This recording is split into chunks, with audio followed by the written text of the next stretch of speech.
Could Transformers actually work in real life? Hey, science fiction fans! Today we're going to answer a burning question. Could Transformers, those massive, shape-shifting robots from another world, actually exist? And if so, what kind of technology would we need to make it happen? Let's start with one of the most obvious challenges: size and structure. The average Transformer, like Optimus Prime, stands around 20-30 feet tall, and when in vehicle mode, they perfectly mimic the size of real cars or trucks. But here's the kicker. When you transform a car into a giant robot, you need to somehow add more mass, structure, and height without breaking the laws of physics. This brings us to our first roadblock: the conservation of mass. You can't just magically make more material appear out of nowhere when transforming from a vehicle to a robot. So how do Transformers pull it off? Theoretically, they'd need some kind of advanced nanomaterials capable of extreme compression and expansion. These materials would need to be stronger than anything we have today, possibly made from programmable matter, a concept that's still purely theoretical. Graphene is a strong contender. It's 200 times stronger than steel, but incredibly lightweight.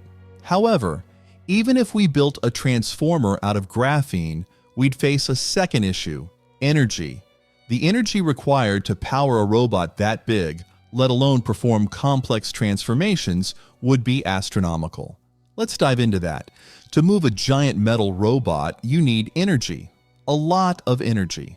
Right now, even our most advanced electric vehicles would only be able to run a robot for minutes, not hours. A real transformer would require a power source far beyond anything we have today. We're talking about something like a fusion reactor inside each transformer, which could generate massive amounts of energy on demand. Fusion reactors are still in the experimental stage today, so putting one inside a robot the size of a truck is still science fiction. Speaking of complex transformations, this is where things get really tricky. You see, to change from a car into a humanoid form requires millions of precisely moving parts. Think about it. Every piece of the car has to unfold, rotate, or shift without causing mechanical failure. Imagine the engine, tires, and windows all folding neatly into limbs. The level of precision engineering needed would rival or surpass anything we've ever built.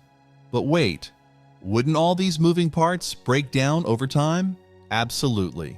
Think of your car's suspension system. If you hit a bump, it's fine.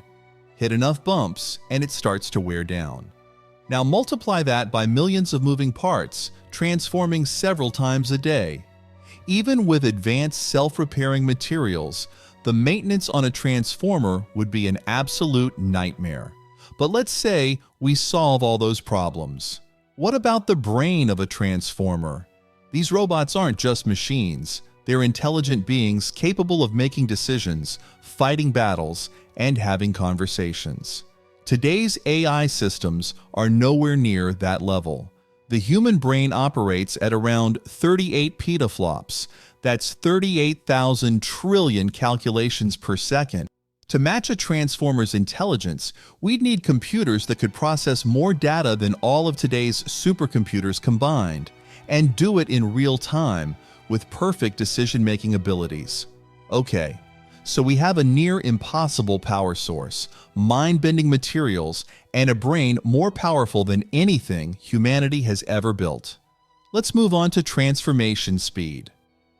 In the movies, Transformers shift between modes in seconds, but real-world machines that move fast tend to generate heat and friction. Lots of it. That's why cars have radiators and planes need heat-resistant materials.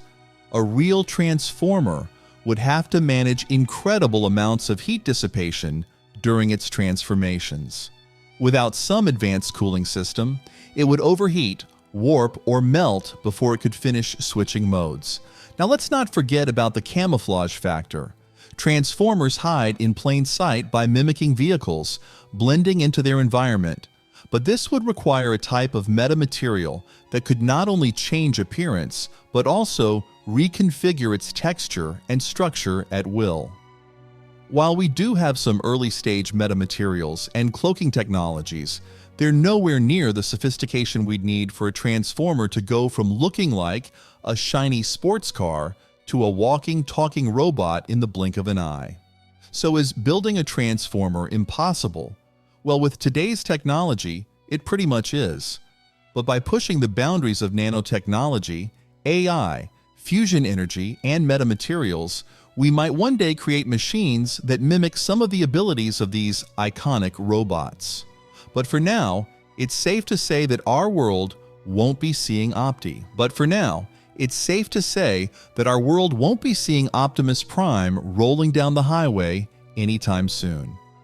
Thanks for watching, and remember, just because we can't build transformers today doesn't mean we won't try in the future. After all, what's science fiction today could be reality tomorrow. Catch you next time.